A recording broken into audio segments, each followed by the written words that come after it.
ഉപഗ്രഹ ഇന്റർനെറ്റ് രംഗത്ത് വൻ കുതിച്ചുചാട്ടത്തിനൊരുങ്ങി ജിയോ. ഇലോൺ മസ്കിന്റെ ഉപഗ്രഹ ഇന്റർനെറ്റ് സേവന പദ്ധതിയായ സ്റ്റാർലിങ്കുമായി ജിയോ കരാർ ഒപ്പിട്ടു. പ്രധാനമന്ത്രി നരേന്ദ്രമോദി ഇലോൺ മസ്കുമായി അമേരിക്കയിൽ കൂടിക്കാഴ്ച നടത്തി ആഴ്ചകൾക്കുള്ളിലാണ് നിർണായക കരാർ ഒപ്പിടുന്നത്. ഇന്ത്യയിലെ രണ്ടാമത്തെ ടെലികോം ഓപ്പറേറ്ററായ എയർടെലും സമാന കരാർ സ്പേസ് എക്സുമായി ഒപ്പിട്ടിട്ടുണ്ട്. ടി.ജി. സജിത്ത് വിവരങ്ങളുമായി ചേരുന്നു. സജിത്ത്, എത്രത്തോളമാണ് വാർത്താവിനിമയ രംഗത്ത് ഇന്റർനെറ്റ് ഉപഗ്രഹ ഇന്റർനെറ്റ് ആശയവിനിമയ രംഗത്തൊക്കെ വലിയ നിർണായക പങ്ക് ഈ കരാർ വഹിക്കുക? യെസ്, അപർണ സൂചിപ്പിച്ചതുപോലെ തന്നെ രാജ്യത്ത് വൻ കുതിച്ചുചാട്ടമാണ്. അതായത് ബ്രോഡ്ബാൻഡ് രംഗത്ത് ചെലവ് കുറയും, എന്നാൽ അതിവേഗം കൈവരും. ഇതാണ് ഈ പ്രധാനപ്പെട്ട തീരുമാനത്തിന്റെ ആകത്തുക.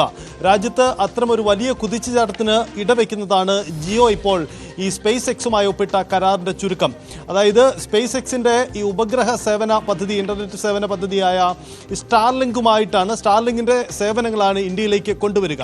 2022 മുതൽ ഇന്ത്യൻ മാർക്കറ്റിലേക്ക് കടക്കാൻ ഇലോൺ മസ്കിന്റെ കമ്പനി ശ്രമിക്കുന്നതാണ്. പക്ഷേ നമ്മൾ അനുമതി നൽകിയിരുന്നില്ല. ഇവിടെ ആഭ്യന്തരമായി സുരക്ഷാ പ്രശ്നങ്ങൾ ചൂണ്ടിക്കാണിച്ചുകൊണ്ടാണ് അനുമതി നൽകാതിരുന്നത്. പക്ഷേ ഇലോൺ മസ്കുമായി കഴിഞ്ഞ ആഴ്ചയിൽ, 2 ആഴ്ച മുമ്പ് പ്രധാനമന്ത്രി നരേന്ദ്രമോദി നടത്തിയ കൂടിക്കാഴ്ചയ്ക്ക് പിന്നാലെയാണ് ജിയോ ഇത്തരമൊരു സുപ്രധാന കരാറിലേക്ക് ഒപ്പിടുന്നത്. അങ്ങനെ ഇലോൺ മസ്കിന്റെ കമ്പനിയുമായി ജിയോ കരാറിൽ ഏർപ്പെടുന്നു. ഇതോടുകൂടി രാജ്യത്ത് ഉപഗ്രഹ ഇന്റർനെറ്റ് സേവന പദ്ധതിയിൽ വലിയ കുതിച്ചാട്ടമാണ് ഉണ്ടാവാൻ പോകുന്നത്.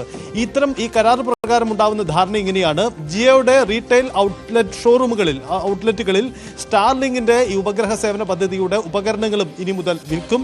അങ്ങനെ രാജ്യത്ത് നേരിട്ട് ഇന്റർനെറ്റ് എത്താത്ത അതിവിദൂരമായ ഗ്രാമങ്ങൾ, ഒറ്റപ്പെട്ട ഇടങ്ങളിലേക്കെല്ലാം ഈ ഉപഗ്രഹ സേവന പദ്ധതി എത്തിക്കാൻ കഴിയും.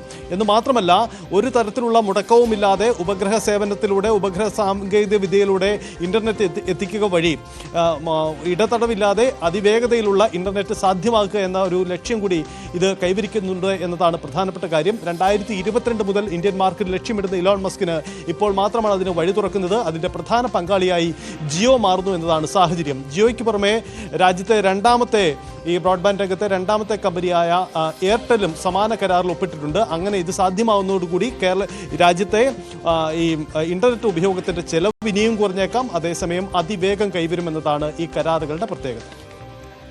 ടി.ജി. സജിത്ത് വിവരങ്ങൾ നൽകി.